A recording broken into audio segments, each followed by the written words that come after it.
Livro do profeta messiânico, profeta Isaías, capítulo de número 44, versículo de número 21.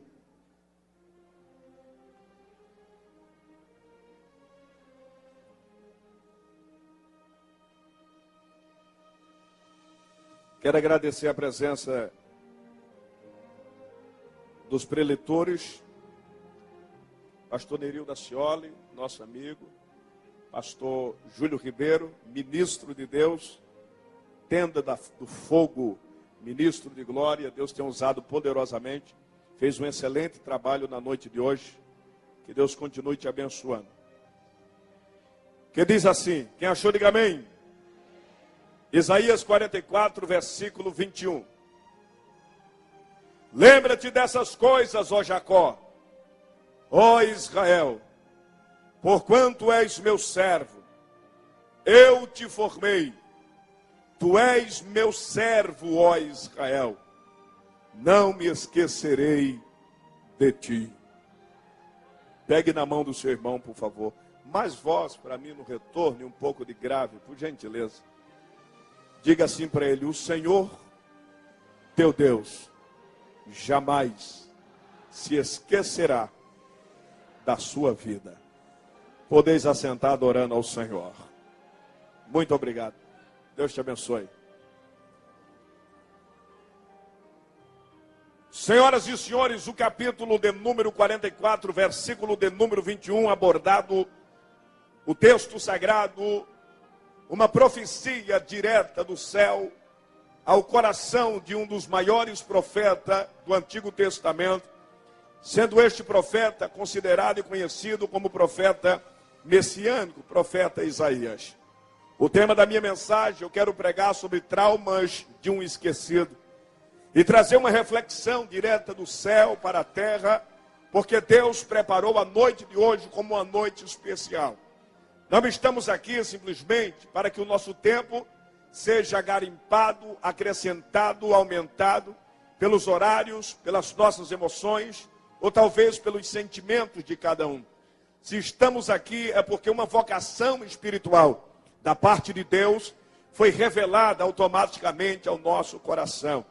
A palavra lembrança é uma palavra memorial dentro da Bíblia Sagrada.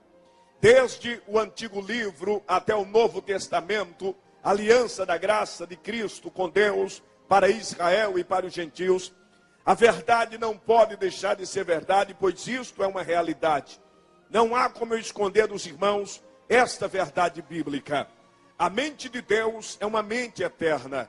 Existem algumas razões dentro do meu coração, existem razões para que a igreja hoje adore ao Senhor com toda a alegria das nossas almas, inspirada pela palavra. Entre tantas alegrias que o Senhor manifesta, a primeira razão é a razão pela qual o Senhor não se esquece de nenhum dos seus filhos na face da terra. A segunda razão é porque a graça foi manifestada a todos aqueles que acreditam e crê na fé cristã, na morte de Cristo e na sua ressurreição. Sim, mas em terceiro lugar, há uma terceira razão. Temos a fé, a promessa e a esperança que em breve seremos arrebatados e que estaremos morando com o Senhor, deixando esta terra. A vida de lutas, tristezas, a vida de dificuldades, tantos problemas e crises que enfrentamos, ficará para trás. Em breve estaremos morando com o Senhor na glória e para sempre estaremos com Ele. Amém, seja dado amém. E quantos acreditam, levante a mão e dê glória a Deus por isso. Pastor, o Senhor disse que a mente de Deus é uma mente eterna e o que o Senhor não esquece. Ora, o ser humano foi projetado e criado por Deus e o ser humano tem seus limites na vida. O homem, quando ele sofre de uma deficiência ou de uma enfermidade, seja essa enfermidade mental, onde a sua mente para de ter alguns raciocínios rápido e habilidoso, isso quer dizer que é um falecimento cerebral. Todo ser humano está tendente a perder 97% da sua memória através de um falecimento cerebral. Em segundo lugar, o ser humano ele pode perder a sua memória quando ele sofre um acidente, isto quer dizer, ele vai sofrer um trauma, uma pancada, uma colisão na sua cabeça. Então ele pode perder até 100% do seu raciocínio. Isso aí vai provocar um esquecimento. O mal de Alzheimer e a amnésia, que são doenças universais, ela também pode provocar o esquecimento total. A amnésia, ela provoca esquecimento parcial, 62%. Mas o mal de Alzheimer, que atinge 3% da população humana, ele pode provocar até 92% de esquecimento. A igreja tem uma promessa, Israel tem uma promessa. E debaixo dessa promessa devemos acreditar 100% na absolutalidade de Deus. Que o Senhor, quando fala, Ele fala porque entende. E quando o Senhor promete, promete porque conhece. E quando o Senhor revela, revela porque sabe das coisas passadas, presentes e futuras. E a razão que eu quero lhe convidar para adorar ao Senhor com toda alegria é que Deus não sofre de amnésia nem do mal de Alzheimer. Deus não colide a cabeça e não pode sofrer colisão. Deus não envelhece para atrofiar o raciocínio do metabolismo espiritual. Na mente de Deus não há esquecimento. Você saiu da sua casa hoje, talvez da sua cidade. Alguns chegaram hoje, saindo das localidades de Santa Catarina. E outros estão há dias atrás, desde o início do conclave, do congresso dos Gideões, missionário da última hora. E a maioria dos que aqui estão, dos tais, tem uma luta, uma dificuldade. E a maioria de cada um de nós temos um problema a apresentar a Deus. E sempre dentro do nosso coração haverá uma indagação. Até quando vamos sofrer? Por que é que estamos sofrendo? Será que Deus está nos ouvindo? Será que a nossa vida terminará debaixo dessa labuta? E que este sofrimento vai nos mergulhar em um lamaçal, em um rio submerso, onde não teremos razão para viver de hipótese alguma. Enquanto respirarmos nessa terra e a promessa de Deus estiver de pé, eu quero lhe informar que talvez a mensagem de hoje venha mudar a sua vida radicalmente. E que muitas pessoas que aqui chegaram nunca mais serão a mesma, porque Deus vai bradar dentro do seu coração. Você chegou aqui porque tem uma promessa, e normalmente quem tem promessa acredita nela. E quem sabe o porta-voz do inferno, chamado demônios, enviado por Satanás, durante alguns meses, alguns anos, alguns dias, está bombardeando o seu coração e dizendo que você vai morrer da forma que você está. E que sua vida não vai mudar, e que talvez o que Deus falou deixou de ser verdade, e que a velhice já está atada dentro da sua vida, e que não há um escape para escapar desta razão de viver. Se você está aqui hoje, você tem um motivo para ser crente, para acreditar na promessa. Deus não é homem para que minta, nem filho do homem para que se arrependa. Só quem tem promessa e acredita na palavra verdadeira do Senhor, levante a mão direita para o céu, e se você tiver coragem, manda 2 glória gostoso para Jesus de Nazaré, porque Ele merece.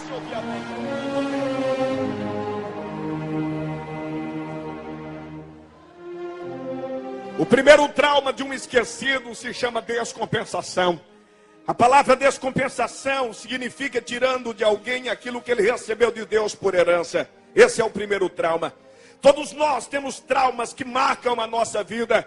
E a nossa vida será dotada de experiências. E as experiências, ela vai nos criar e nos formar, moldar e modular a nossa história de uma forma tão tremenda, que vamos aprender pelo destino nessa rota cristã, a sermos pessoas talvez mais caladas, menos sorridentes. E quem sabe alguém não entenda, porque você está mudando radicalmente a forma de ser, de proceder e de agir. É que a vida te trouxe, é que a vida está provocando isso para você. Quando eu falo de descompensação, eu disse que é tirar de alguém aquilo que de Deus ele recebeu por herança. Ora, vamos lembrar de um homem que é conhecido na história bíblica como um dos maiores profetas, que foi chamado por Deus ainda na sua idade de 14 anos, profeta Samuel. Samuel ainda quando era novo, ele criado por Eli e morava na casa do Senhor. E a Bíblia diz que os 2 filhos de Eli, Ofni e Finéias, eram rebeldes, desobedientes a Deus. Então Deus provoca algo para que Samuel seja completamente manifestado o seu ministério. Deus rejeita e abomina o pecado de Ofni e Finéias. E o próprio Deus abomina e rejeita a indecência do caráter de fé de Eli. E a Bíblia diz que o Senhor escolhe da casa o mancebo que ali trabalhava todos os dias a Samuel. E você conhece muito bem a história, que por 3 vezes o Senhor chama seu nome, o Senhor cita seu nome, e Samuel é escolhido por Deus para ser profeta. Samuel é o único homem que tem 3 ministérios. O primeiro ministério de Samuel é profeta. Samuel se tornará o porta-voz de Deus, representando Deus na terra. O segundo ministério de Samuel, sacerdote, ele passa a ser uma luz para perdoar o pecado de Israel em holocausto, quando por Israel for oferecido. O terceiro ministério do profeta Samuel é o ministério de juiz. Ele é um homem que vai julgar as causas e as necessidades de Israel. Com a Bíblia diz que com a batalha entre os filisteus, a arca de Israel é tomada e conduzida, arrancada da casa do Senhor. Então Deus faz com que Eli, pelo peso da sua gordura, recebe a notícia que a arca é tomada, o Icabode. Eli cai da cadeira e morre, e os filhos de Eli são assassinados. Então, a partir daquele momento, aquilo que Ofni e Finéias não souberam aproveitar, aquilo que Ofni e Finéias não souberam conquistar por aquilo que Deus estava lhe oferecendo, então a oportunidade foi transferida ao garoto Samuel. Samuel assume uma responsabilidade grande, imensa, irmão. Mas segundo a Bíblia, ele passa a ser um líder da casa do Senhor. Tanto um líder espiritual, quanto um líder intelectual, quanto um líder verbal, quanto um líder emocional, quanto um líder político, e passa a ser o líder religioso da casa do Senhor. Quando Samuel atinge os seus 30 anos de idade, ele está vivendo o auge e o apogeu do seu ministério.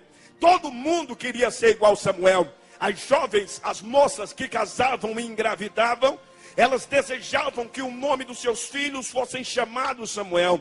Segundo os historiadores, diz que quando ele atinge 45 anos de idade, que é o auge total do seu ministério, a maioria das crianças que nasceram naquela época receberam o nome de Samuel, pois ainda por ser um homem novo, a fama, a glória e a grandeza de Deus foi permeabilizada dentro do seu ministério de uma forma estupenda e assustadora. Quando o profeta Samuel vai atingindo a idade dos seus 56 a 60 anos de idade, Samuel não é mais aquele jovem que oferecia 3 sacrifícios ao dia. Samuel agora é um senhor de idade, pelos quais os seus cabelos embranquearam, ficaram embranquecidos, o seu rosto ficou enrugado, a sua pele começou a sofrer algum detrimento pelo vento e pelo calor. Samuel agora, ele oferece sacrifício uma vez ao dia. E às vezes, quando ele marca sacrifício pela manhã, dada a viagem de Gilgal a Betel, ele atrasa por alguma questão, igual na época da batalha, em que Saul se antecipa oferecendo sacrifício ao Senhor. Quando o profeta Samuel atinge aproximadamente a sua idade de 69 anos de vida, aquela galera, aquela rapaziada que na época da juventude aplaudia Samuel, gritava o nome de Samuel, os outdoors das ruas, os cartazes, todos queriam Samuel. Em todos os grandes congressos, conclaves, conferências, ciclo de oração, cruzada, seminário, palestra, Samuel estava na primeira posição e no primeiro lugar. Então o sonho de muita gente se entendia que um homem, a sua idade talvez, nunca passa. Samuel tinha algo dentro da sua vida especial, os 3 ministérios. Mas quando ele chegou na velhice, ele passou a sofrer algumas críticas. E entre as críticas era porque ele atrasava no sacrifício. E a sua habilidade não era mais a mesma, já se sentia cansado. A Bíblia diz que ele tinha 2 filhos, um se chamava Joel e o outro se chamava Abias. Um belo dia Samuel está dentro de casa e às vezes algumas críticas, palavras que machucam, palavras que doem, elas não vêm diretamente ao ouvido do líder, mas as palavras que machucam, às vezes ela vem aos nossos filhos. E você quer ver um pai triste, um pastor triste, desanimado, com vontade de entregar o rebanho, desistir da chamada, é quando ele chega dentro de casa e os filhos estão sofrendo uma pressão, e que esta pressão está atingindo o emocional de todo o seu lar. Então Abias e Joel reuniu-se com um pai chamado Samuel, e os 2 disseram para Samuel que a fama dele não estava boa lá fora, e que eles estavam decepcionados da forma que o pai deu a vida inteira em prol de Israel, lutou, se cansou, fadigou. Quando precisava de um profeta, Samuel era o profeta. Quando se precisava de um sacerdote, pastor Paulo, Samuel era o sacerdote. Quando se precisava de um juiz, Samuel era o juiz. Mas agora ser um homem idoso, a sua idade estava avançada.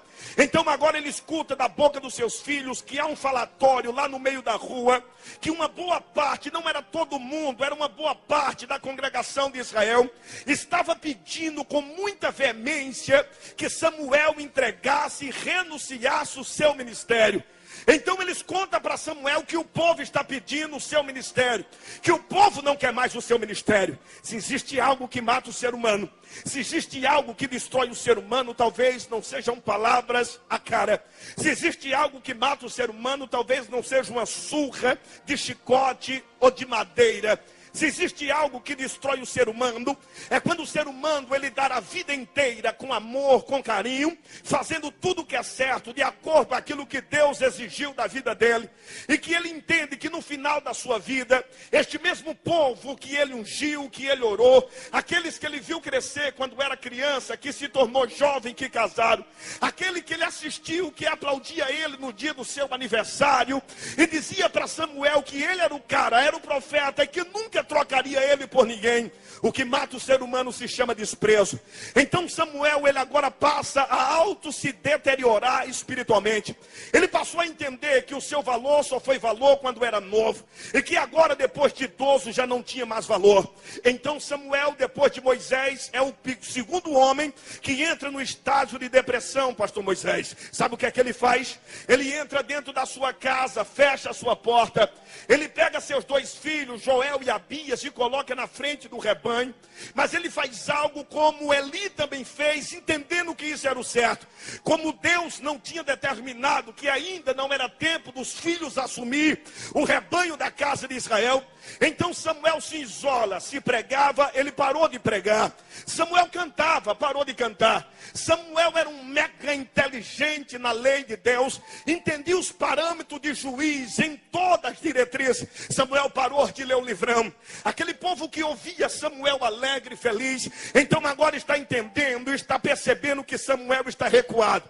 Só que ninguém deu a mínima ideia de perguntar para o profeta por que é que ele está parando, por que é que ele está retrocedendo, por que é que ele não canta mais, por que é que ele não prega mais, por que é que ele não ora mais, por que é que ele está com aquele rosto tão triste, olhos vermelhos, semblante decadente. Samuel fechou a porta de uma maneira tão triste, tão covarde, que a Bíblia diz que ele resigna o seu ministério. A palavra resignar significa estou desistindo porque alguém me fez pressão.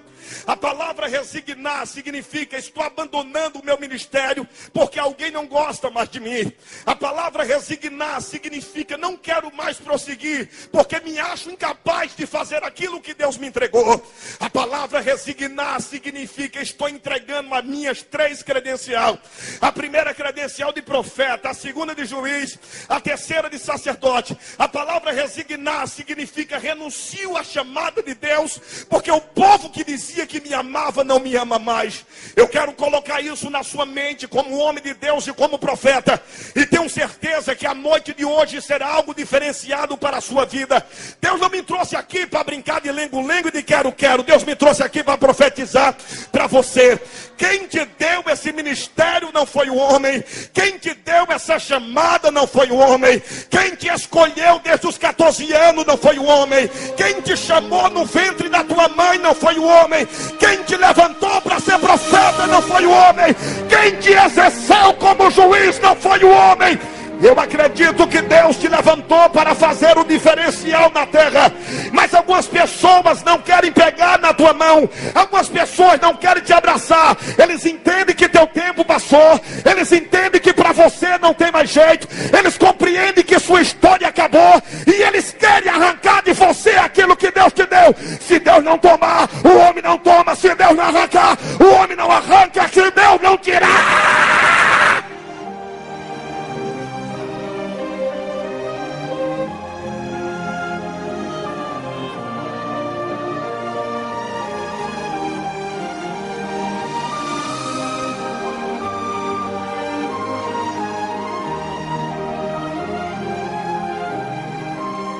pegue na mão da pessoa que está do seu lado, por favor. Diga para ele, ninguém vai tomar o seu ministério. Diga para ele, ninguém vai arrancar a sua chamada. diz assim para ele: você não pode parar porque alguém não gosta de você. Você não pode parar porque alguém não vai mais com a tua cara. Você não vai parar porque você não está agradando A nem a B. Quem te deu esse ministério foi Deus.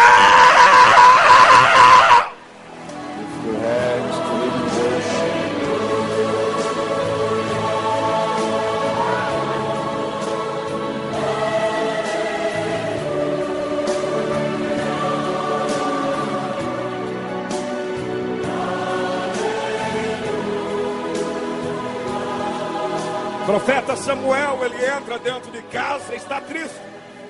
Samuel perdeu a alegria, o brilho da sua razão parou de exercer-se no seu rosto.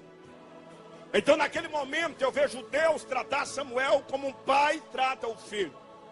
O filho pode ter 40, 50, 60 anos, 70 anos. Se o pai existir, se a mãe ainda respirar, a mãe e o pai sempre vai tratar filho como filho e acabou. Então Deus entra lá dentro do quarto de Samuel, chamado quarto do isolamento. E parece que eu vejo Deus olhar para Samuel e dizer para ele: olha para o espelho. Ele olha para o espelho, mas ele está com vergonha da forma física, porque ele está um homem envelhecido, perdeu a habilidade. E toda pessoa que entra no êxtase de depressão, ele fica tão triste, tão abominável a ele mesmo, que ele tem vergonha de auto se olhar. Porque a própria imagem dele é uma negação para dentro do seu sentimento. Parece que eu vejo Deus pegar na mão do profeta Samuel e andar com ele dentro de casa e dizer: Samuel, quantos anos você tem? E ele diz assim para Deus: eu tenho 69 anos. E o Senhor dá uma risada para ele e diz assim: fique tranquilo, você continua sendo meu filhão.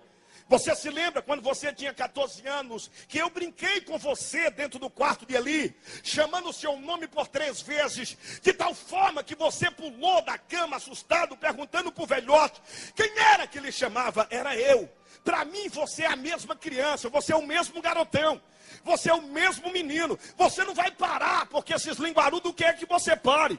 Você não vai largar a obra de Deus porque esses fofoqueiros querem que você largue. Se eu te escolhi, se eu te chamei, se eu te levantei, ergue a cabeça e marcha.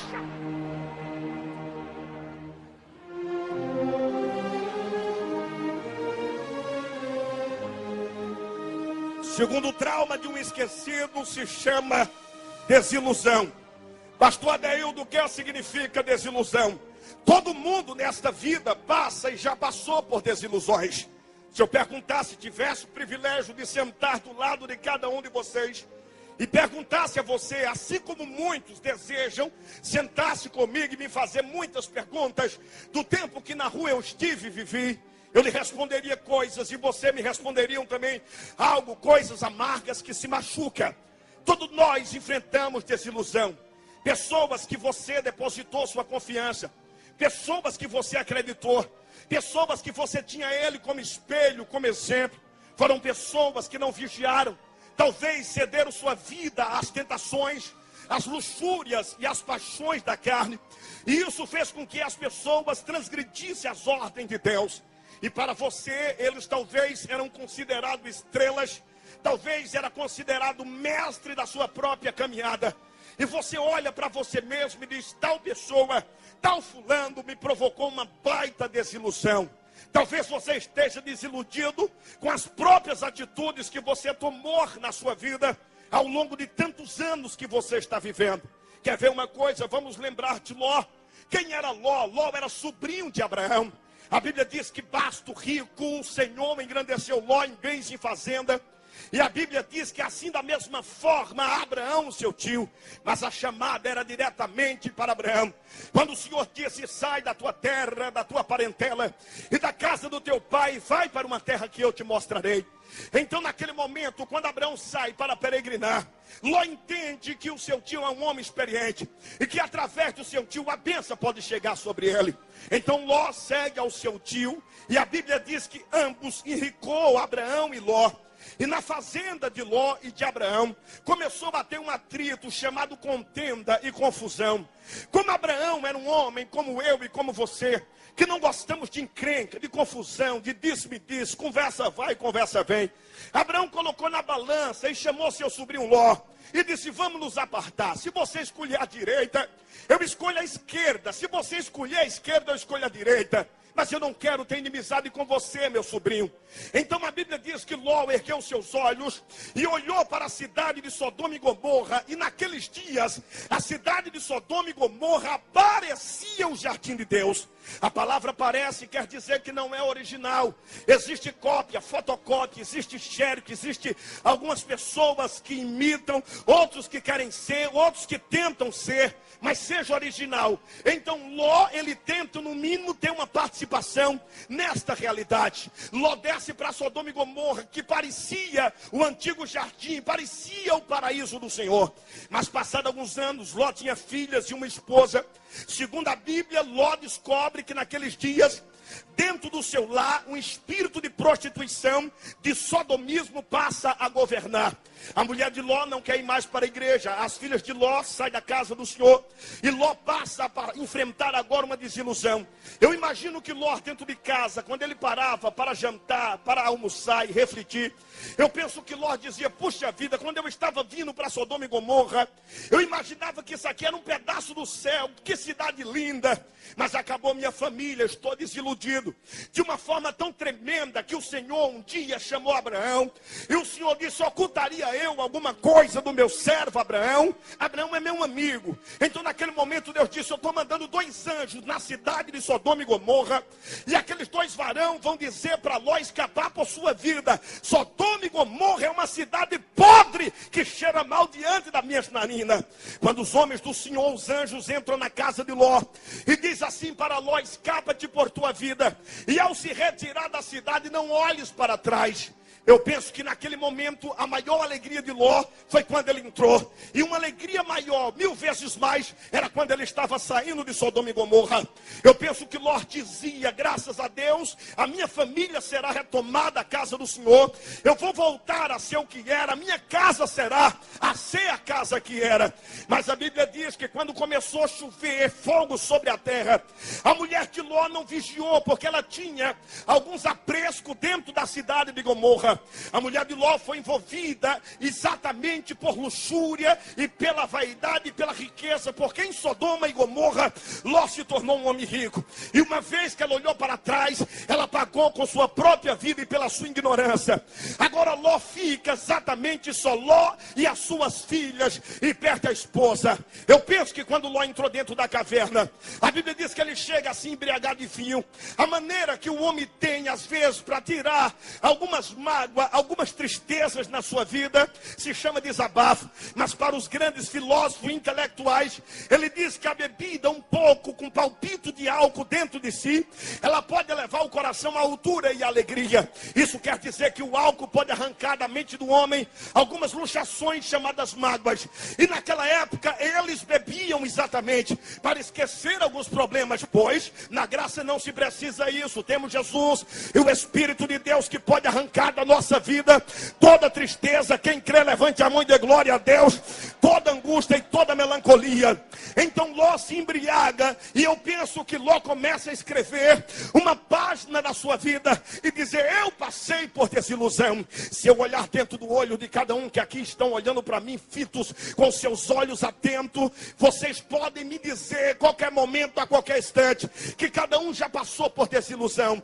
Todos nós já enfrentamos a desilusão. Este é um trauma de quem já foi esquecido. O terceiro trauma de uma pessoa que já foi esquecida se chama o trauma da frustração. Quem não passou por frustração nesta vida, quem já não se frustrou com algo nesta vida, quem já não colocou o joelho do lado da cama e disse: Deus, por que estou enfrentando esta prova? Por que é que tudo isto me sobreveio? Tudo para mim está dando errado, nada dá certo, tudo dá enganchado. O que eu tinha de melhor o diabo arrancou. As coisas estão complexas, meu nome está sujo, já foi para o Serasa, para o SPC. Os amigos viraram as costas para mim. Aqueles que diziam que me amavam deixaram de me amar. Eu só tinha valor quando eu tinha um pouco de dinheiro, e o meu ritual econômico ainda era um pouco artificial e maior. Mas agora, depois que tu está amassando barro, arrancando os meus bens e me provando numa fornalha, as pessoas estão olhando para mim de cara feia, me menosprezando. Aqueles que cantavam cantavam comigo deixou de cantar do meu lado. Aqueles que me aplaudiam na hora que eu pregava deixaram de me aplaudir. Em algum lugar desta terra, Deus, é tantas críticas, são tantas pedradas que estão caindo na minha vida, que eu estou frustrado. Eu era uma benção, pastor, eu cantava demais, eu pregava, parecia um terremoto, uma explosão, mas as palavras de alguém arrancou da minha vida a minha alegria. Eu parecia uma máquina, um meteoro, uma bomba atômica, um míssil nuclear na mão de Jeová. Eu estava caminhando bem, acreditando até que um dia poderia subir nesta tribuna dos Gideões missionários da última hora, que é o púlpito mais desejado por todos os pregadores da América Latina e do Brasil, e ser uma arma na mão de Deus e usada. Mas as pessoas me feriram, me machucaram, arrancaram da minha vida a minha alegria, a minha esperança. Eles disseram que tudo que estava dentro de mim era meninice, que tudo que eu procurava era para imitar alguém, tudo que eu fazia era simplesmente uma fase que um belo dia ia passar. Sabe, pastor, eu estou na noite de hoje olhando o Senhor pregar e parece que o Senhor está contando a minha vida. Eu estou frustrado, estou querendo acabar com tudo, desistir com tudo. Eu vou entregar meu ministério, a minha igreja, eu vou entregar a minha chamada, deixar de ser o que eu pensei ser, porque alimentei o meu sonho e realmente descobri que o meu sonho é maior do que aquilo que eu posso atingir por minha fé. Como homem de Deus e como profeta, eu tenho uma mensagem direta ao teu coração, que Deus não te trouxe aqui simplesmente para você voltar à sua cidade, ao seu estado, da mesma forma que você chegou. Talvez você não saiba, mas Gideões é um hospital espiritual para crentes que vêm arrasado, cabisbaixo, derrotado, decaído, sangrando e automaticamente enfermo espiritualmente. E Deus vai te pegar na noite de hoje, vai te levantar, vai te usar. A tua vida vai mudar. Se você crer, levante as tuas mãos para o céu e faz o diabo passar vergonha. Manda 2 glória gostoso para Jesus. Urra!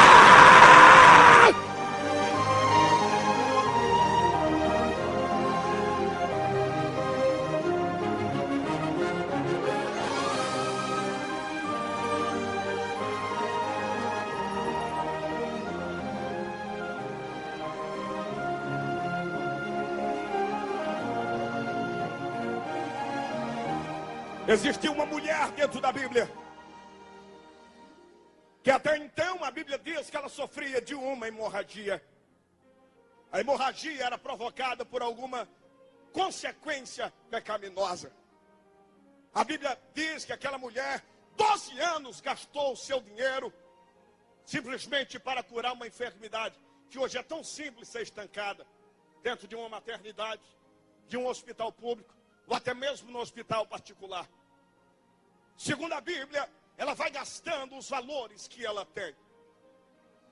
2 anos, o médico chega a dizer para ela: aguenta mais um pouquinho, a ciência está avançando.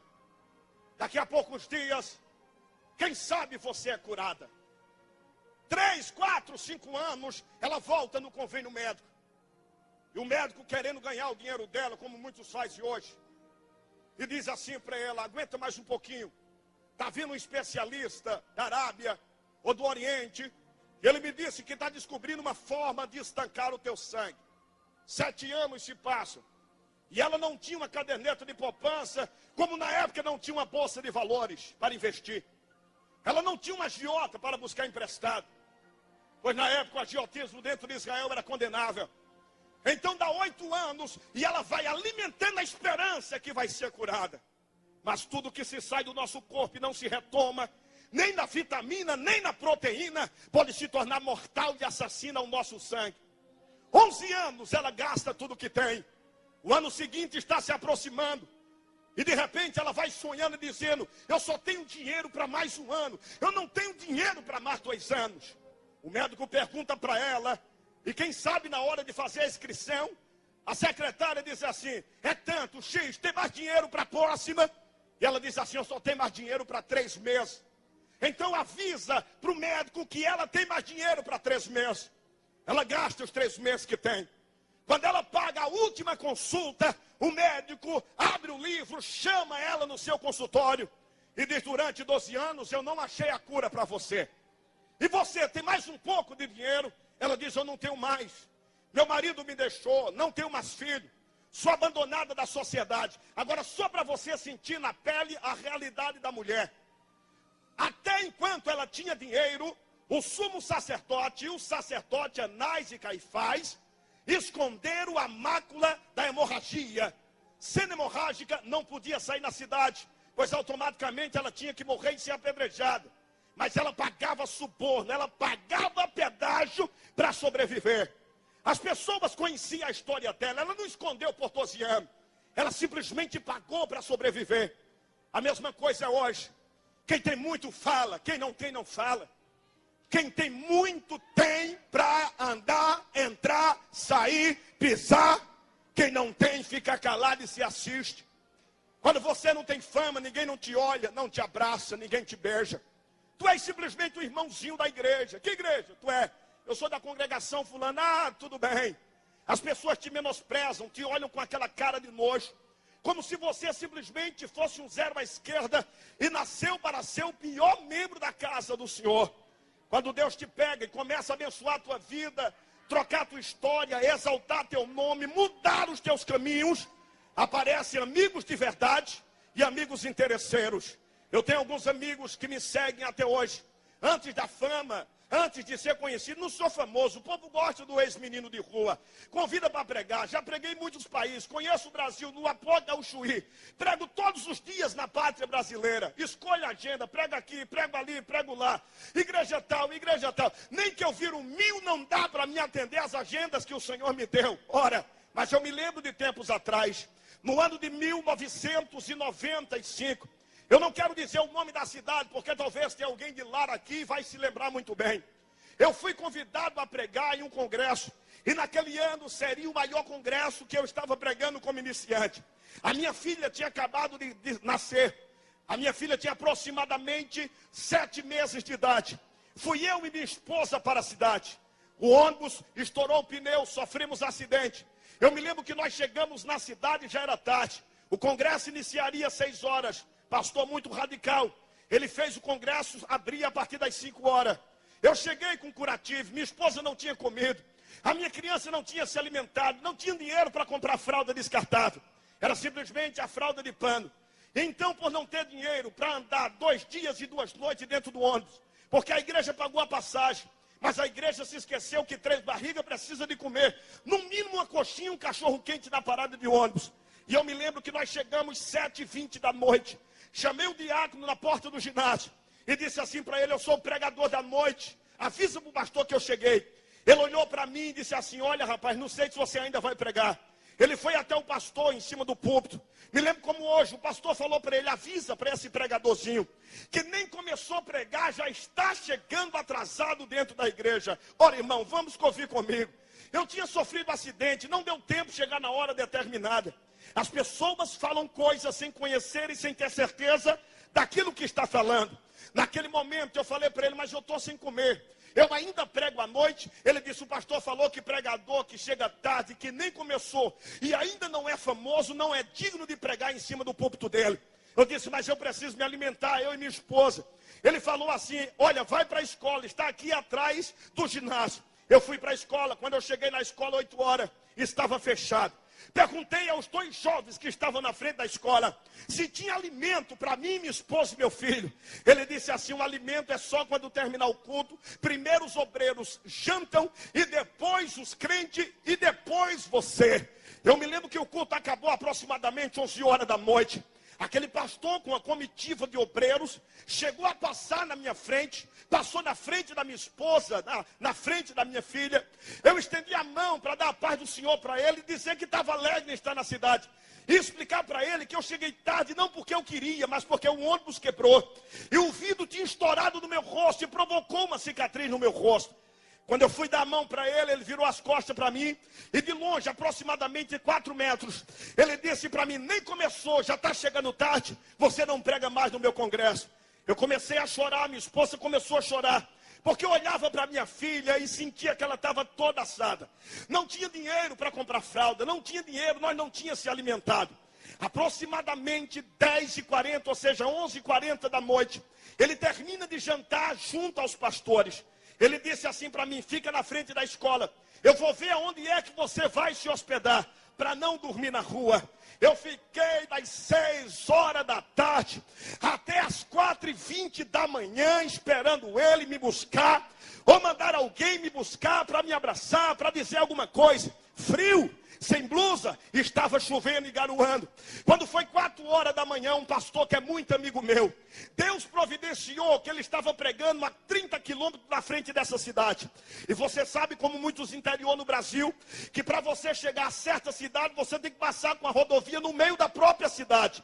E essa rodovia, a escola ficava na frente dela. O pastor faz o balão, a esposa está dentro do carro. Quando ele faz o contorno, a esposa olha para mim, para Ruth, e diz assim: fulano, ali é o pastor Adeildo. Ele para o carro. Quando ele para o carro, naquele momento, a esposa vem a mim e vem a irmã Ruth. A primeira coisa que ele perguntou: vocês brigaram? A irmã Ruth disse: não. Eu disse: também não. E por que é que você está fora, sentado essa hora com a criança chorando? Eu disse: eu vim pregar, o ônibus bateu, sofremos acidente. Ele disse: eu vi aquele ônibus que está na rodovia. Já almoçou, jantou? Eu disse: faz 2 dias que eu não comi, não tenho dinheiro, não tenho como voltar. Se Deus pudesse atender minha oração e me matasse aqui do lado de fora, seria a maior felicidade para a minha vida hoje, pastor. Aquele pastor pegou na minha mão e disse: entra dentro do meu carro. No hotel aonde eu vou me hospedar, você vai se hospedar. Agora tem uma coisa: esse pastor que não quis receber você e nem sequer ouviu a sua explicação, chegará um dia que ele vai ter desejo de pegar na tua mão. Chegará um dia que ele vai ter vontade de te abraçar. Mas quando isso acontecer, seu nome estará na história.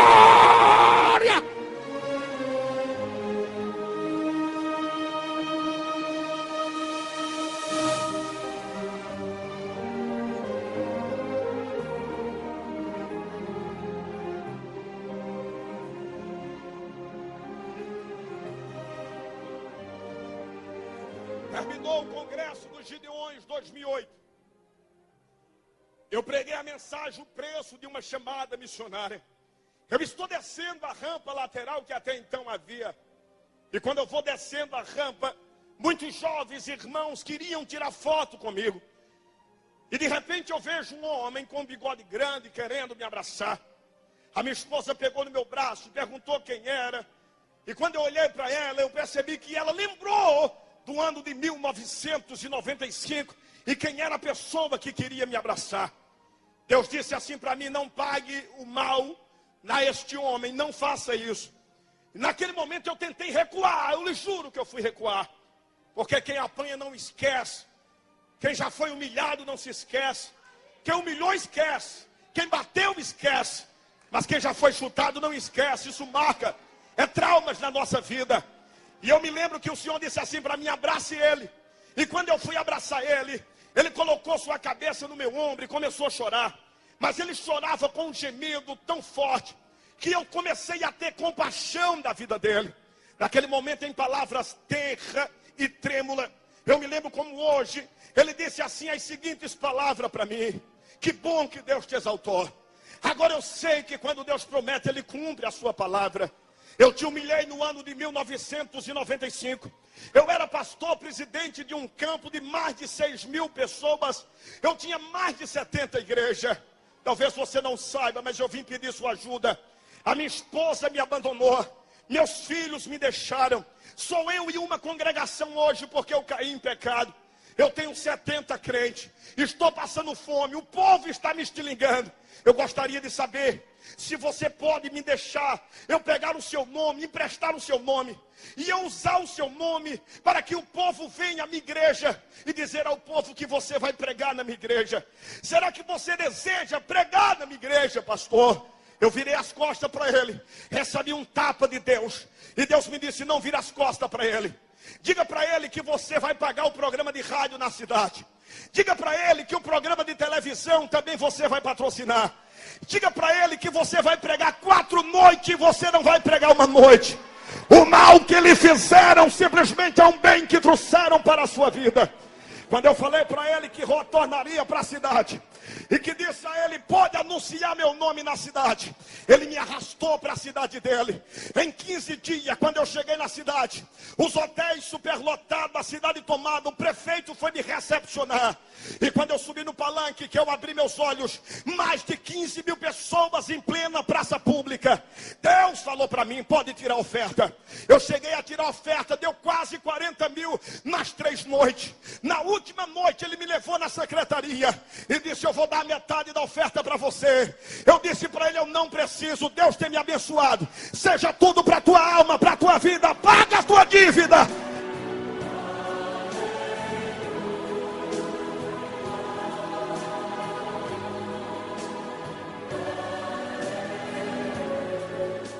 Levante as tuas mãos para os céus hoje.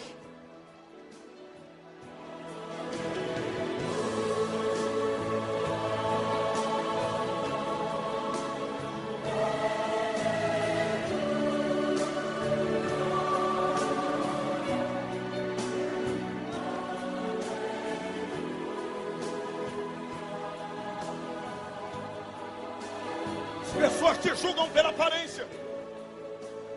As pessoas não acreditam no teu sucesso. As pessoas não te dão palavras de incentivo. Pega na mão do teu irmão agora, por favor. Pegue, por favor. Olha para ele e diz assim para ele, me abrace hoje. Diga para ele, me abraça hoje. Aperta a minha mão hoje. Diga para ele, se você puder pagar uma pizza para mim hoje, paga hoje. Diz para ele, me dá uma Coca-Cola hoje. Olha para ele e diz assim, tira foto comigo hoje. Porque dentro de poucos dias, Deus vai mudar a minha história. E se tu quiser chegar perto de mim,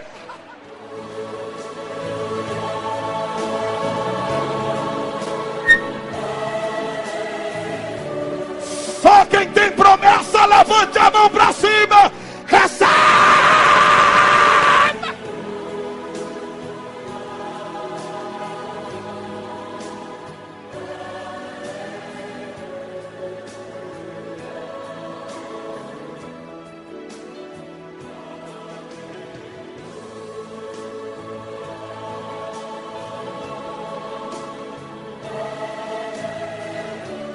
Passa um ano, passa 2 anos, pode passar os meses, pode passar os dias, mas o que Deus te prometeu vai acontecer!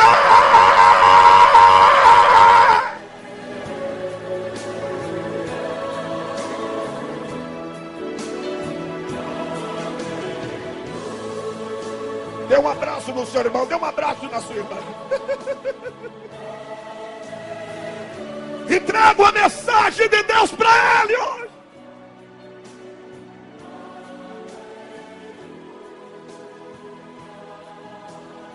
Cheira ele hoje, aperta ele hoje, aperta ela, cheira ela, meu filho.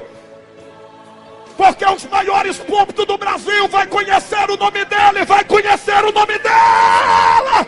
Creia!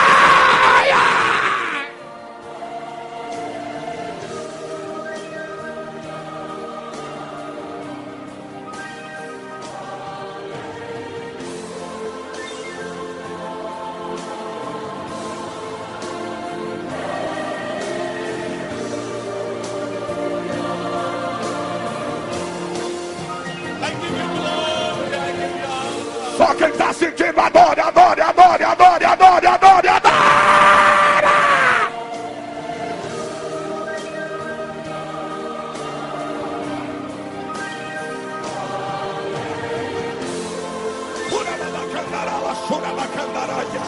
Turamanacando camina subicandaraia. Turamanacanda labracando xandacandaraia. Turamanacando camina corabacana bocora me cala me cura me fala bocome né. E me come que raio do come me fa. Abandono da sede como de come na sede. Rabá.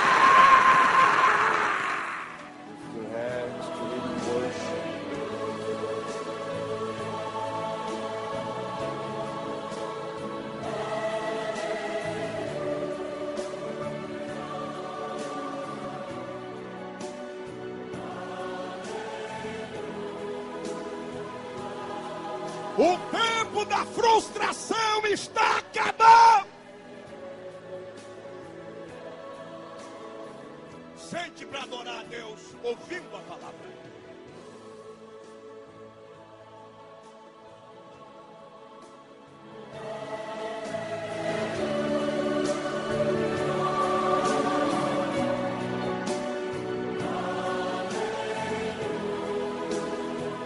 Senhor me disse que vai derramar uma unção hoje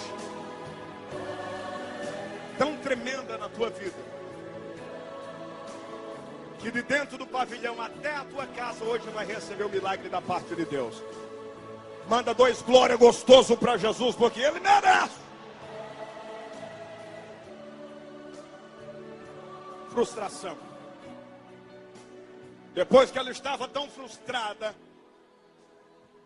sofrendo de uma anemia profunda, aguda, um desgaste físico, desgaste mental, a única forma para sobreviver é se isolar. Ela se isola, mas ela tem algumas amigas, alguns amigos de verdade. Todo homem precisa de um amigo. Toda mulher precisa de um amigo. Foi assim com Moisés. Sabia, pastor Belk? Foi assim com Josué e Caleb, pastor Josadak. Foi assim. Foi assim com Davi. Foi assim com Paulo. Foi assim com Jesus crucificado. Só João ficou ao pé da cruz.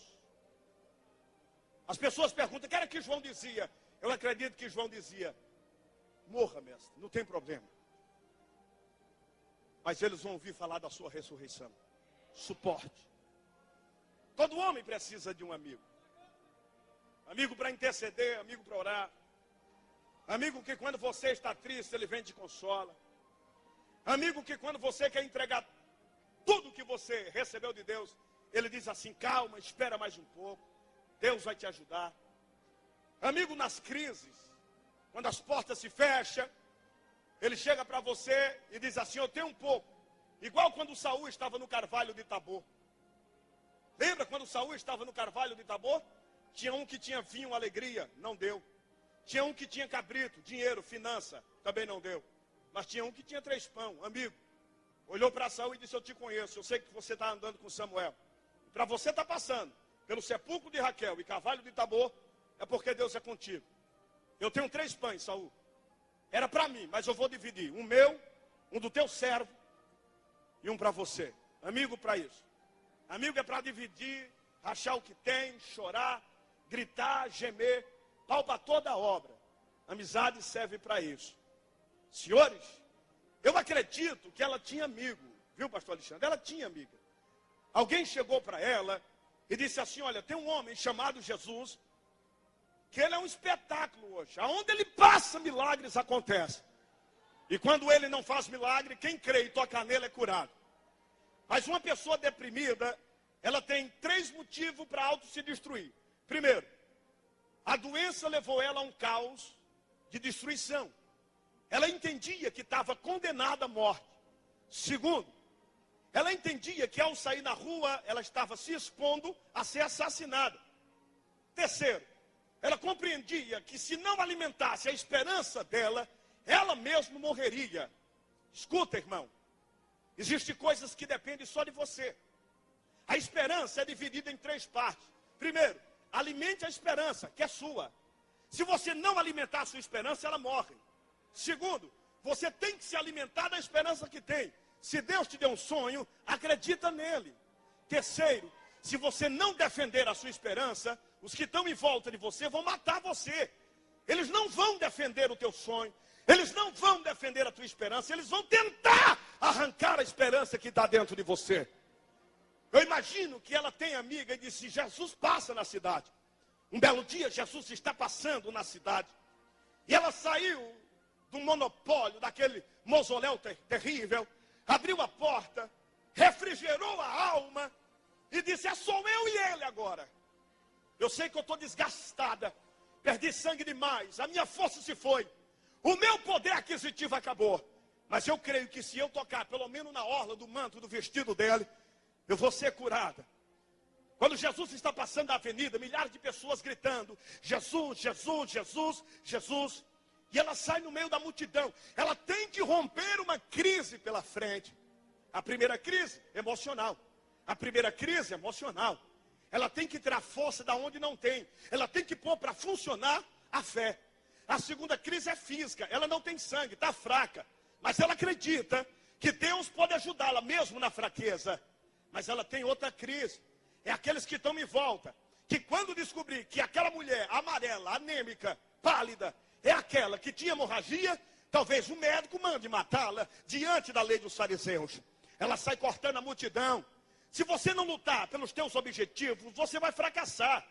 Se você não guerrear pelos teus objetivos, você vai jogar para trás um castelo imenso que Deus construiu na tua vida. Se você não entrar de cabeça, de unhas e dentes, atrás desse projeto que nasceu dentro do teu coração, você vai largar isso para outros pegarem, e depois você vai padecer dor de amargura. Deus brotou isso na tua alma. Isso não é um fruto de um acaso, isso foi o céu que brotou na tua alma. E o diabo está arranjando os dentes com raiva, tentando arrancar, fazendo de tudo para ver se você para e se você desiste. Mas Deus me disse que hoje não. Hoje vai mudar o cativeiro de muita gente aqui hoje. Se é verdade, levante a mão e manda 2 glória gostoso para Jesus de Nazaré. E ela sai dizendo, se eu tocar tão somente na orla do seu vestido, eu vou ser curada. Ela passa por um, passa por 2. A multidão trava. A multidão era como essa em Camboriú. Mas ela diz, eu vou, e ela vai de cabeça baixa. Mas de repente começa a haver uma degeneração sanguínea, os vasos sanguíneos começam a abrir-se de novo, e ela começa a se preocupar.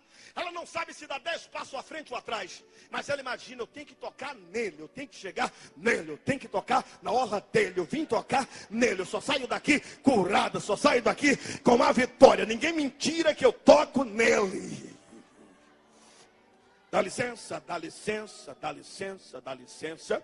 Eu imagino que de repente alguém olhou para ela, chegou para ela, porque pessoas de baixo astral, desanimada, tem aqui na China, em qualquer lugar do mundo, chegou para ela e disse, ô minha senhora, será que a senhora não se toca? É só a senhora que quer chegar perto dele? E ela calada, olha assim, porque às vezes é melhor você se calar do que falar. Se fala, arruma briga, e depende do que fala, perde a bênção. Então o maior tapa no inimigo é o silêncio.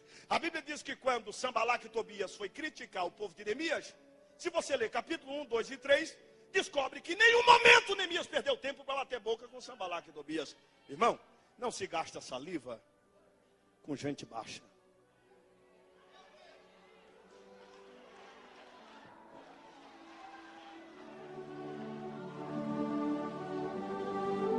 Tem gente que é apelão. Tem gente que está esperando você abrir a boca para te detonar. Tem gente que está esperando você falar alguma coisa para ele montar uma destruição contra a tua vida. Isso incomoda, dor de cotovelo. Inveja mata. Se você está inconformada ou inconformado, sai da cidade e vai morar no mar. Se Deus abençoou, está abençoado. Se Deus exaltou, está exaltado.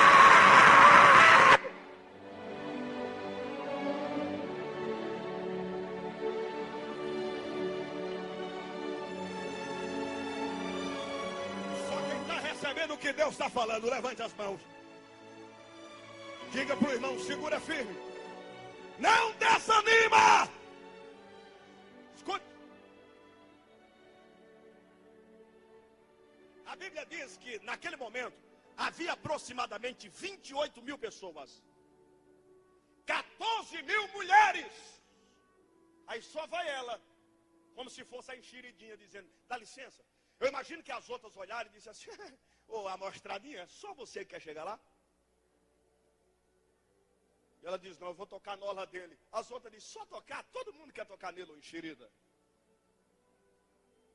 Quem tem promessa, entra aqui, sai aqui, olha para ele e faz assim, para você.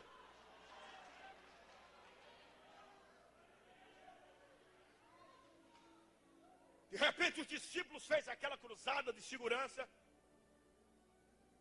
Ela olhou para eles e eles baixaram a cabeça e disse, aqui ninguém encosta. O mestre está cansado, fadigado, fica quietinha. Ela ergue a mão, olha para ele e diz, eu não quero tocar nela. Eu quero tocar no vestido dele. Ele diz, então tudo bem. É o suficiente.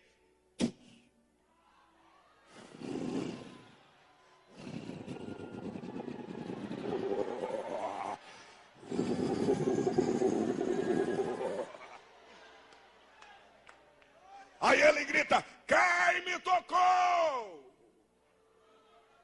É óbvio. Pedrão olhou disse: o senhor bebeu gasolina? O senhor não se toca? Mais de 20 mil pessoas tocando, dando tapa, me empurrando. Ele disse: os interesseiros é assim mesmo, ele toca e eu não sinto. Sabia, pastor Edu?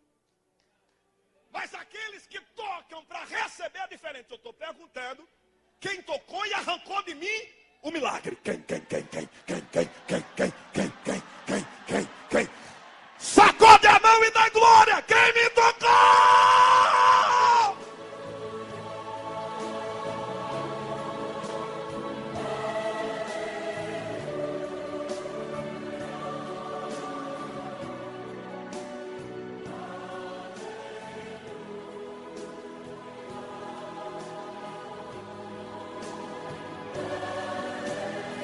Levante a mão mais alto, toca nele, toca nele, toca nele. Quem tem glória, dá glória. Quem tem aleluia, dá aleluia. Toca nele, toca nele, toca. Abre a boca e adora, toca nele, toca nele. Quem me tocou, arranca virtude nele, toca nele. Será que tem algum crente ainda que não deu um glória, não deu um aleluia, meu Deus? Será que tem alguém ainda que não está sentindo nada da presença de Deus na vida? Que marca de defunto é você, meu filho? Me explica. Vai, ressuscita, coisa. Pega fogo. Pede bananeira, mesmo fumaçando. Pega fogo. Pega fogo, pega fogo, pega fogo, pega fogo. Adara!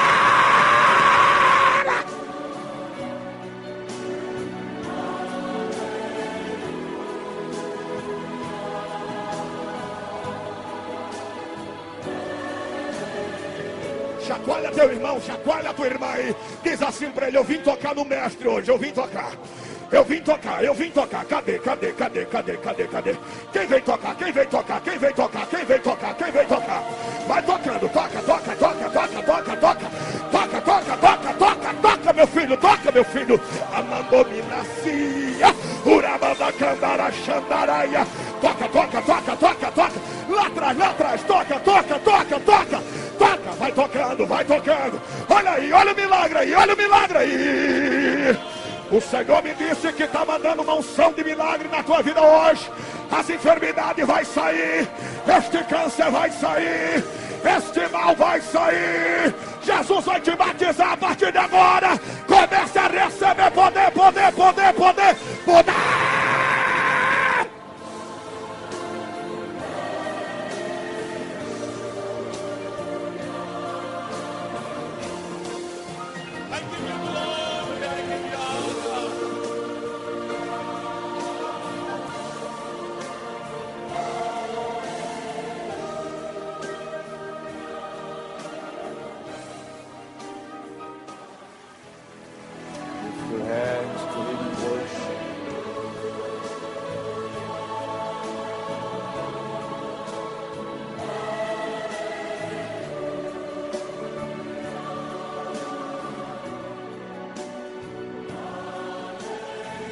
Sente para mim encerrar.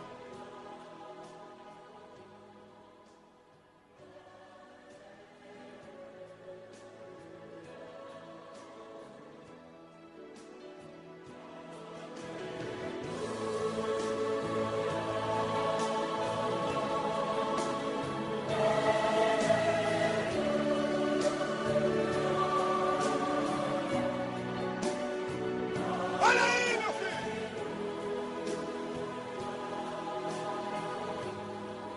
Escute.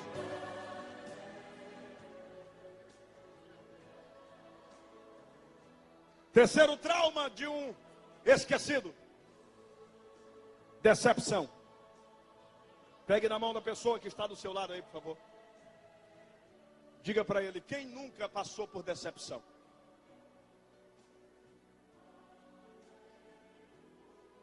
Quem de entre nós pode se esconder e dizer: eu nunca fui decepcionado? Todos nós. De criança a jovem, ao adolescente, a uma jovem mãe, a uma nova esposa, a um jovem esposo, a um avô e a um pai. Todos já passou por decepção.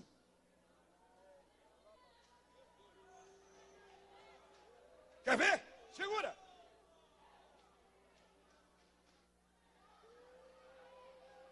diz que um certo dia, Jesus estava indo à festa dos judeus. E a festa dos judeus, uma festa grande, de um aparato gigantesco.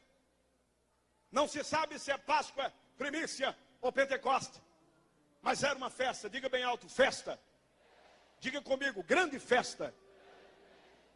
Naquele dia, Jesus, como judeu, não podia deixar de ir na festa. Era dia especial, dia magno, dia de primícia. Todo judeu respeita as festas que eles têm.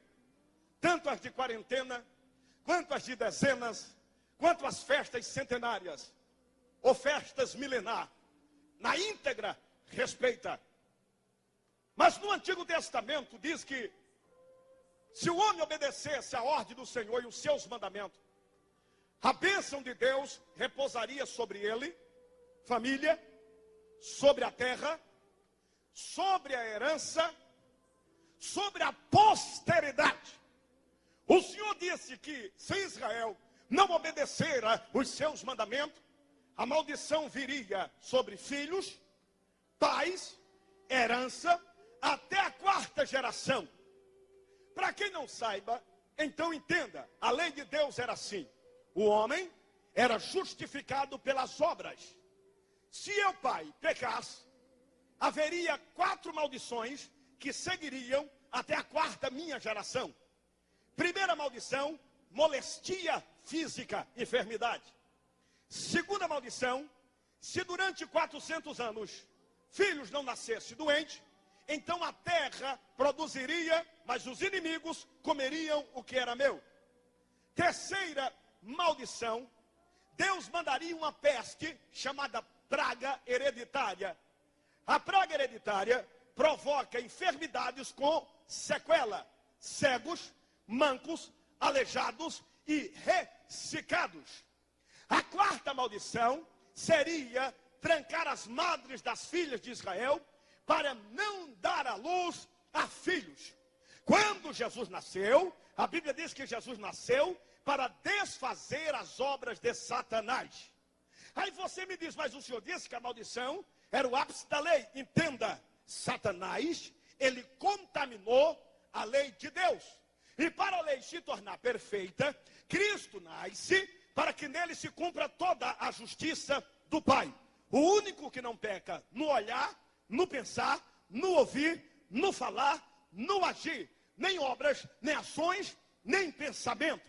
Quando Jesus inicia o seu ministério com 30 anos, Jesus se depara com uma gama de pessoas cegas, mancas, aleijadas e ressecadas.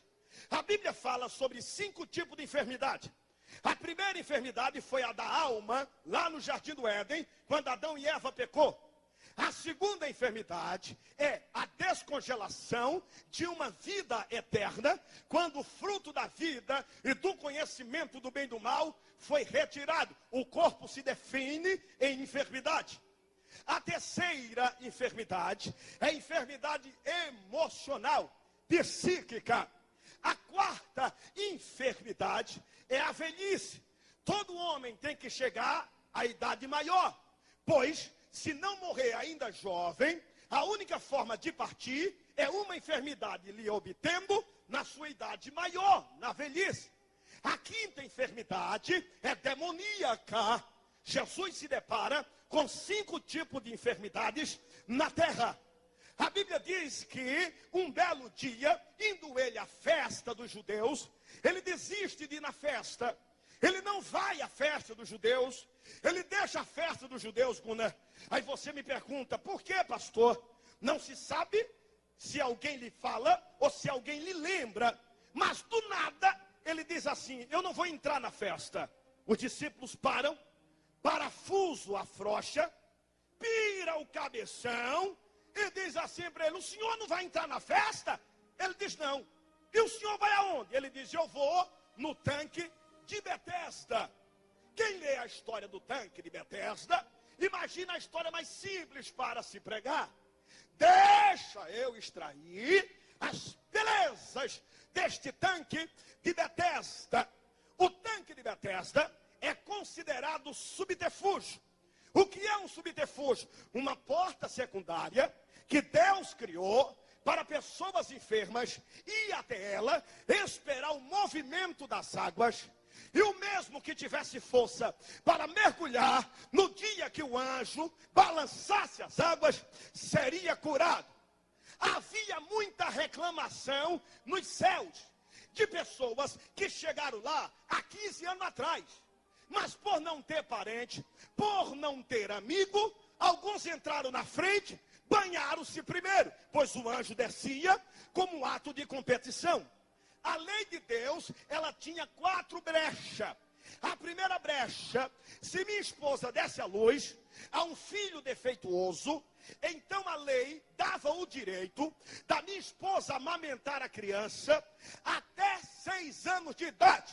Depois de 6 anos, eu e ela pegaria a criança, levaria para o tanque de Betesda e lhe abandonaria para sempre. A segunda brecha da lei: se na minha casa nascesse uma criança defeituosa, a lei dava direito para os meus parentes não me visitar, a não ser na quinta-feira, pois a sexta era dia do sacrifício, sábado o dia de guardar, domingo o dia da remissão e gratidão. A terceira brecha da lei: se a criança nascesse enferma, esta criança era chamada de anátema. A palavra anátema significa bicho maldito nascido em casa. Então a criança não recebia nome nem pelo pai, nem pela mãe, nem pelos parentes. Lembra que quando João Batista nasceu, a preocupação dos parentes foi perguntar a Zacarias como será o nome do menino, porque sabia que João era perfeito. Quando a criança nascia defeituosa, ficava sem nome. A quarta brecha da lei: uma vez abandonando a criança no tanque, apenas viúvas, mulheres bondosas, passariam na beira do tanque para dar pão ao abandonado.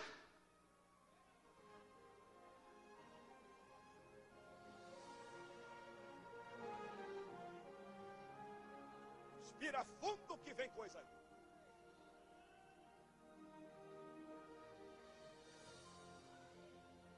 Segura aí, respira aí. A ciência diz que o garoto, quando completa 4 anos de idade, tanto a menina quanto o menino passa a assimilar a voz e a atitude do pai. Eu tenho lembrança de quando tinha 6 anos. Tu tem, tu já tem, todos nós temos. De 3 abaixo a gente não lembra de nada. Quando o garoto completou 4 anos, que a mãe tinha direito de amamentar ele até os 6, a mãe e o pai olhavam um para o outro e diziam: eu não vejo a hora de tirar essa aberração de dentro de casa. O menino começa a ouvir e perguntar: o que é aberração, mãe?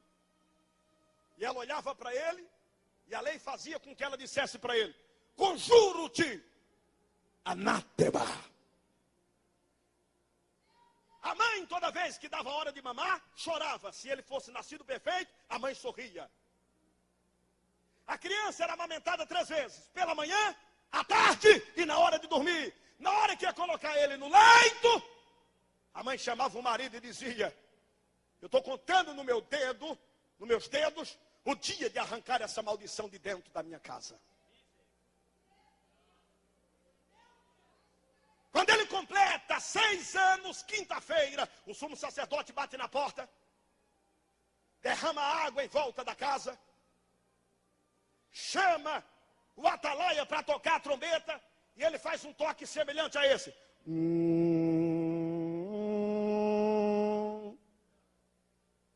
Este toque quer dizer toque de tirada de maldição.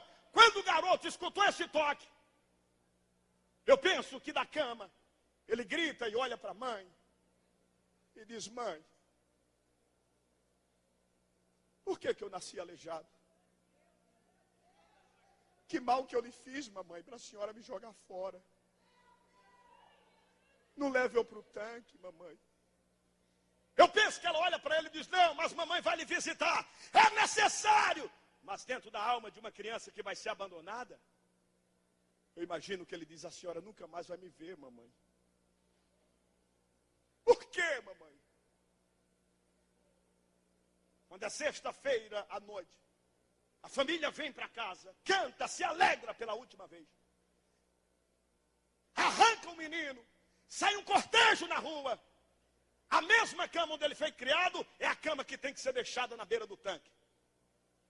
Porque aonde está o maldito e aonde ele dorme, maldito é. Então tem que arrancar tudo.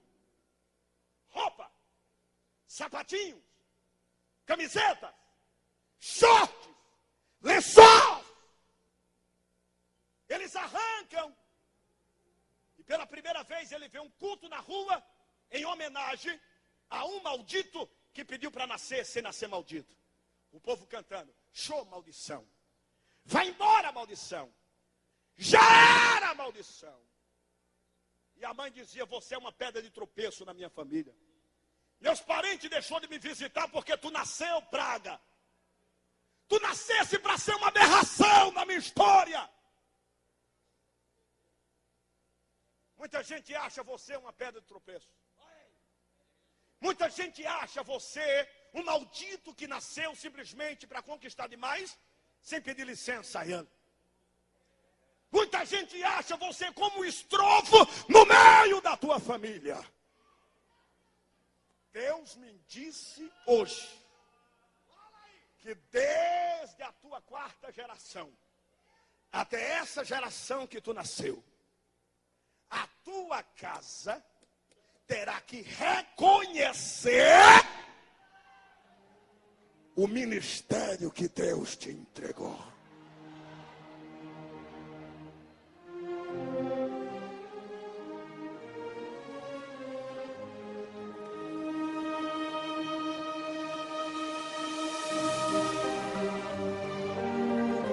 Você não é maldito.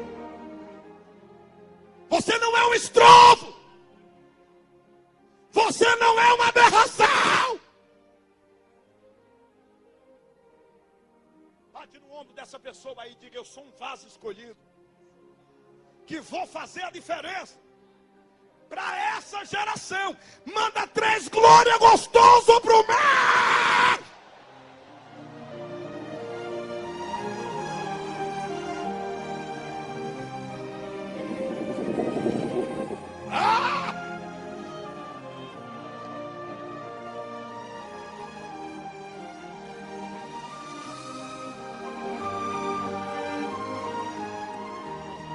Escuta!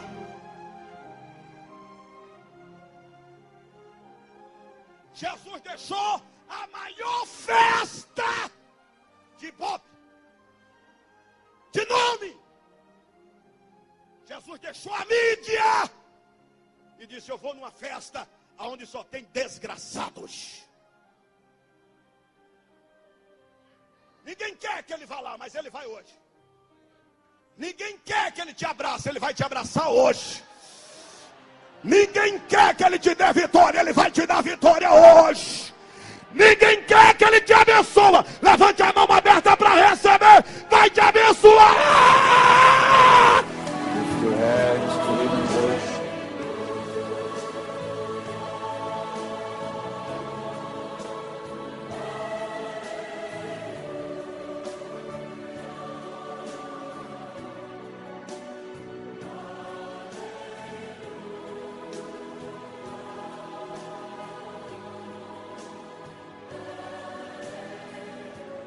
Eu estou sentindo uma glória tão grande. Me dê mais 5 minutos, isso aqui vai explodir de uma forma inexplicável. Segura aí, segura aí, segura.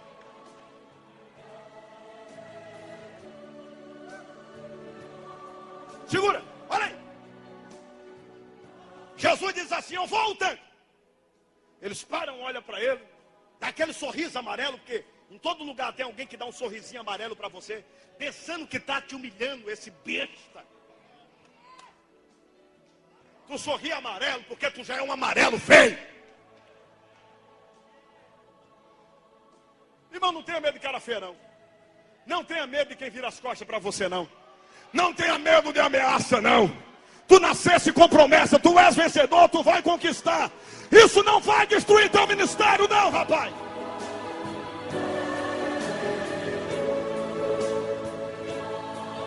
Give him praise, give him glory. Jesus é o tempo. Os discípulos chegam para ele e dizem: olha, já que o Senhor fez a gente largar a festa, então aqui é assim, ó. Se o Senhor quiser curar, o Senhor tem que começar pelo primeiro. Ele dá um tapinha nas costas deles e diz: fica quietinho para eu te amar, tá? Antes de eu nascer, eu sou Deus. E aquele que está na última fila, eu vi quando ele chegou. A Bíblia diz que ele havia há 38 anos. Não é heresia, não. Isso aqui é palavra. Ele não tinha 38 anos. Diga para o irmão, ele não tinha 38 anos. A Bíblia diz assim: jazia. A palavra jazia ou havia é uma contagem inicial. Ele foi abandonado com 6 e a contagem passa de 6 a 38. 44 anos. 44 anos de desprezo, humilhação. Pessoas passavam perto dele e cuspia. Nojento, credo, que nojo. Sabe aquelas madame lelê? Frescurenta, nojenta, sem graça, que anda na ponta do pé.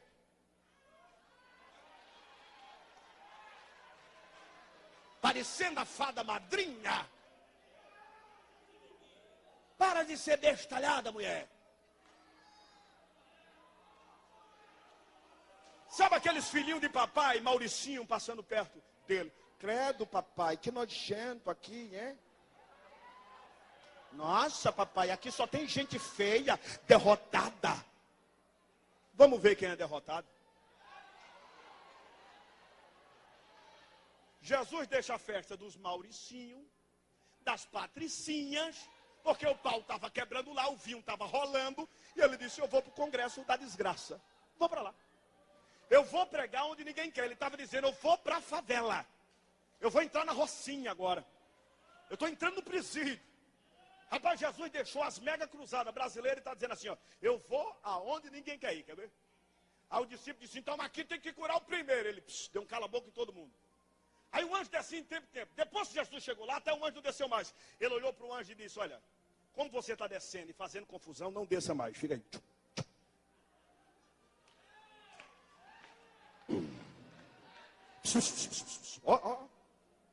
Jesus dá uma olhadinha magna.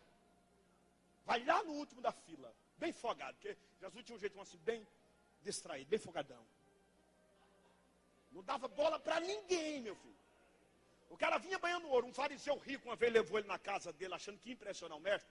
14 vezes o mestre disse: hipócrita. Na mesa dele: hipócrita. E ele: hipócrita, hipócrita. Não, hipócrita. Não, hipócrita. Porque tem riquinho que pensa que impressiona a gente, né? A gente, pregador, chega na cidade, ele diz assim: pastor, fala para o pregador ficar na minha casa, para impressionar. Está fazendo o seu dever. É o seu dever, é a sua obrigação mesmo. Receber e receber gostoso. E bem. E me dá do melhor para comer ainda. Porque eu já passei fome demais. Vai impressionar. Chega na igreja, todo poderoso. Só quer chegar tarde para o povo dizer: olha lá o poderosão. Hein?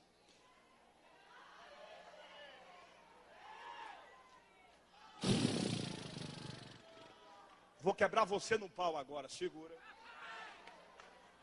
É aqui que o bambu entorta. Jesus chega no último, pega na mão do irmão e diz assim: eu já fui o último muito tempo. Não, seja sincero, diga assim: já me deixaram para trás muito tempo. A filosofia do céu: segura o anjo, para aí, você não desce mais, quem manda aqui sou eu. Aí ele diz assim: eu vou fazer uma confusão aqui. Vai lá no último. Chega no último. Diz assim: queres ser curado? Primeiro desabafo: eu não tenho ninguém. Quem nunca falou isso na vida? Ninguém me olha, ninguém me vê, ninguém me ajuda. Segundo desabafo: estou por aqui com esse anjo. Quando ele desce, veio outro na minha frente e o desgraçado não me vê. Estou por aqui.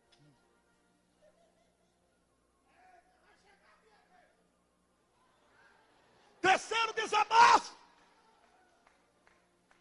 Eles passam na minha frente. Deixa eu perguntar. Quem nunca foi passado para trás aqui? Era teu dia, era tua hora, era tua vez. E o cara passou na tua frente. E ainda olhou para você e disse, aguenta mais um pouquinho que agora é minha vez. Balança o ombro do irmão e diz, agora chegou a minha também. Manda 2 glória gostoso para o eterno mestre da glória. Vai, vai, vai, vai, vai, vai, vai, vai.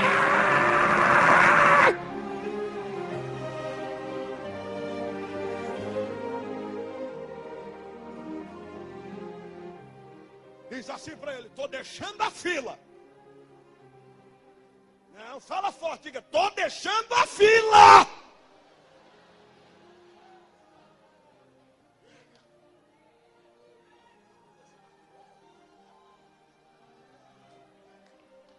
Chega de ser humilhado, rapaz.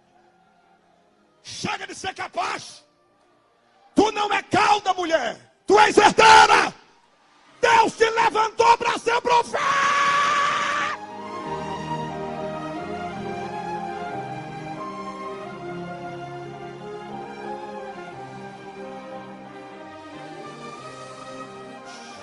Olha aí. Escute. Não é pastor Adeildo que fala, é a Bíblia. Pode uma mulher que amamenta esquecer-se do filho que ama? Pode ou não pode? Pode não? Deus perguntou para Isaías, pode ou não pode? Ele fez assim, eu acho que não. Aí Deus disse, vem cá, Isaías.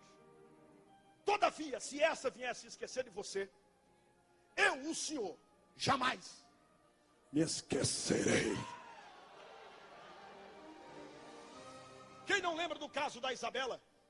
O pai esqueceu a filha, pegou ela no mercado, espancou com a madrasta, quebrou a bacia dela debaixo da escadaria, perto do elevador, rompeu a costela, sobe no quarto, a madrasta espanca, rompe o nariz e os lábios, desloca a arcada dentária, abre a janela, joga a menina. O pai pode esquecer do filho ou não? Quem não lembra daquela moça em Belo Horizonte, que pegou uma garota de 3 meses, a própria filha, colocou no saco de sanito, amarrou e jogou na lagoa da Pampulha? Pode uma mulher esquecer-se do filho que amamenta? Esqueceram de você, não foi? Era sua vez de tomar sua frente, não é? Era seu dia e largaram você para trás lotado, igual o Rubim ficou há muito tempo, né? Bate no ombro do irmão, diz assim, agora me aguenta. Chegou minha vez. Não, fala gostoso, chegou minha vez.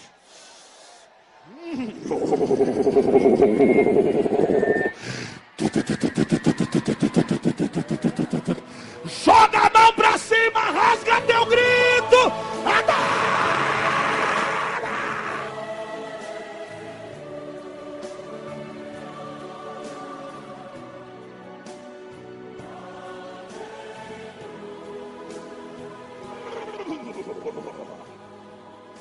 Me segura, Jesus, me segura.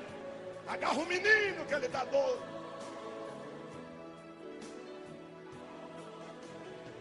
Eu estava orando na madrugada. Eu sabia que ia pregar aqui, porque a unção lá foi tão grande ontem. Milhares de pessoas batizadas, arrebatadas na rua, carregadas nos ônibus. E Deus me disse, tu vai pregar uma palavra no pavilhão, pela qual eu vou erguer a fé de muitos que estão abatidos. Aqueles que pensam que acabou, que já era. Aqueles que foram passados para trás, estão entregando o seu ministério. Diga para eles hoje. Escuta. Jesus disse, quer ser curado? Ele disse, não tenho ninguém. Não, estou perguntando. Você quer ser curado pelo anjo? Ou você quer ser curado pelo dono do anjo? Ele, como que é? Aí quem cai a ficha? Que um milagre é tão grande que a gente cai a ficha abre. Quando cai a ficha, ele, tu é o dono do anjo, Josi dá um sorriso faceiro para eles, vem cá. vamos bagunçar aqui a fila? Ele disse, como? Rapaz, esses caras aqui, todos eles passaram na tua frente, te chutaram, te cuspiram. Pega a tua. Não. Pega a tua mais alto. A tua. Jesus estava dizendo, pega a podreira. Pega a nojeira. Pega a carniça, que muito falou que era carniça. Pega essa miséria que muitas pessoas te chamou de miserável. E eu faço o quê? Jesus disse, levanta. Se ele andasse para trás, ele caía no precipício. A palavra levanta e anda significa ergue o peito, olha para frente, pega a cama podre e esfrega no nariz de um por um que tomou sua frente.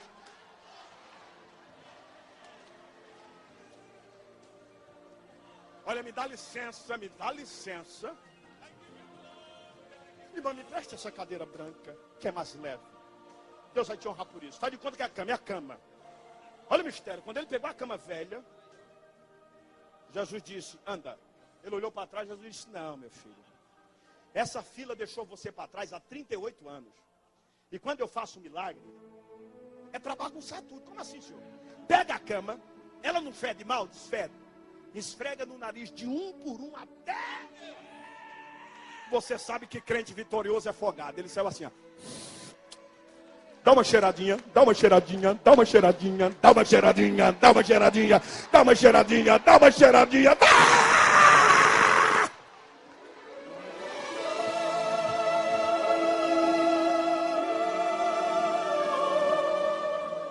Sabe as derrotas?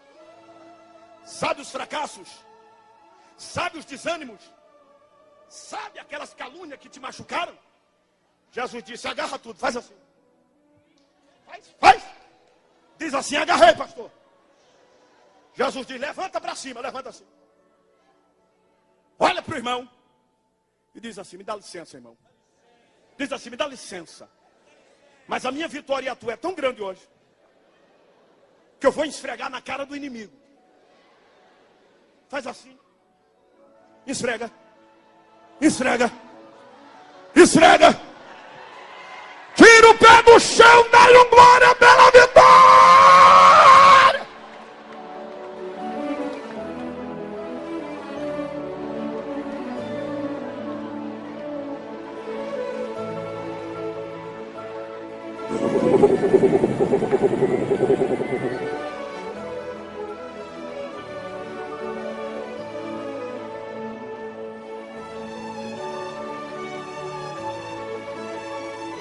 Só quem entendeu, levante a mão e adora a Deus pelo minuto, adora.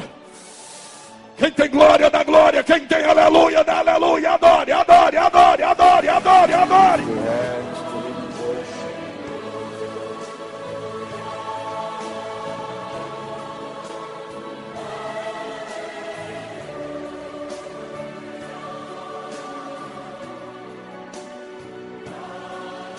O tempo da humilhação acabou. O tempo do desprezo acabou. Prepara-te para o melhor.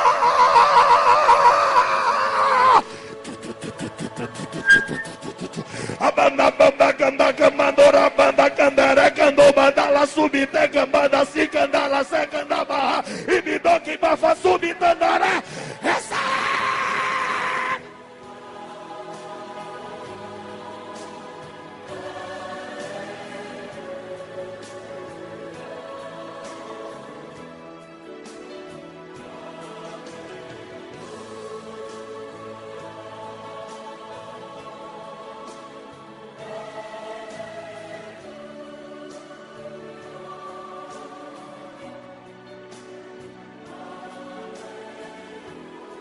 fecha os corredores, segura na mão de alguém, fecha os corredores agora.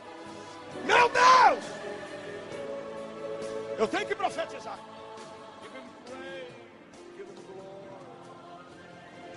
Amanda, prepara o CD, Erasmo, prepara o CD.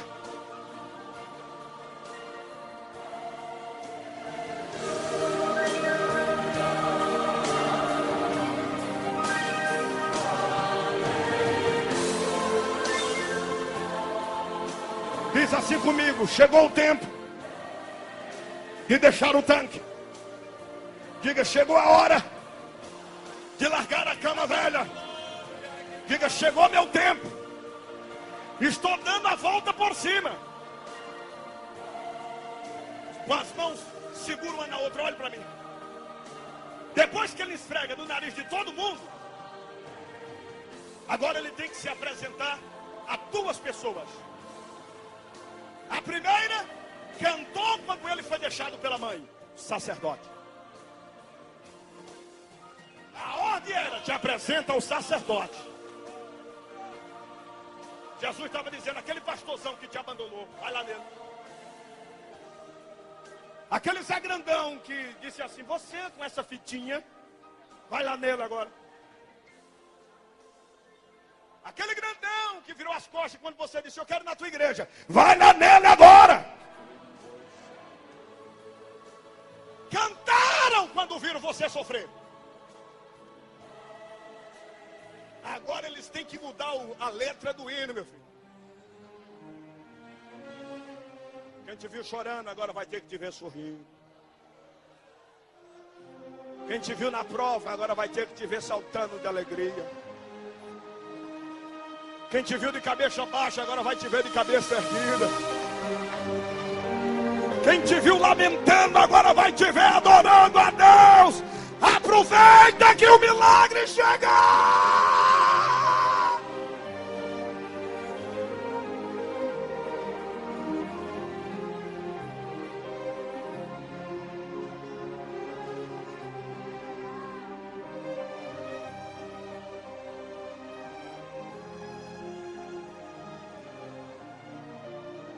Segundo grupo de pessoas,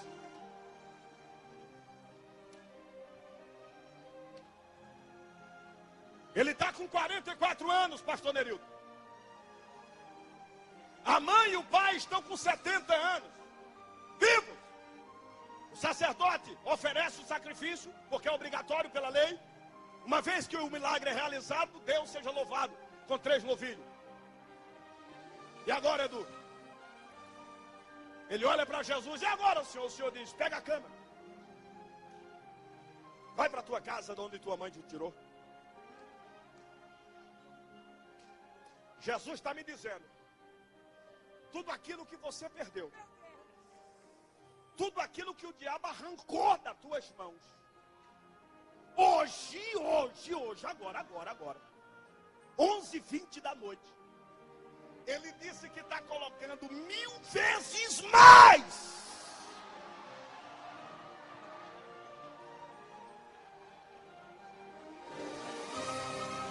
Quando eu contar até 3,